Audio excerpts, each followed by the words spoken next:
Mga igsuon mayong adlaw kanatong tanan. Karon adlaw na usab nga Biyernes, pitsa 16 sa bulan sa Hunyo sa tuig 2023. Ug karon mga igsoon na niya nakita sa kanapulo nga semana sulod sa tuig. O kanapulo nga semana gikan sa pagkabanhaw sa atong Ginoong Hesukristo.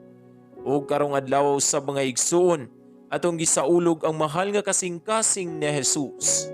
Sa ngalan sa Amahan, sa Anak, ug sa Espiritu Santo. Amen.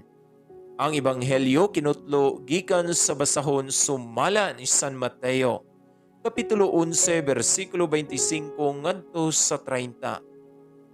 Unya si Jesus miyahat sa langit ug miingon, O Amahan, Ginoo sa langit ug sa yuta, nagpasalamat ako kanimo kay gipadayag mo man ngadto sa mga walay kahibalo ang imong gililong sa mga maalamon o sa mga makinaadmanon. O Amahan, natuman kini kay mo may imong gusto og pagbuot.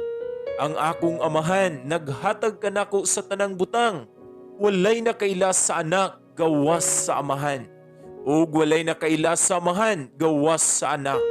Ug kadto mga tawo nga buot sa anak nga makailas sa Amahan, umari kamo kanako among tanan nga gikapuyan o gibugatan sa inyong gipasan ug papahulayon ko kamo.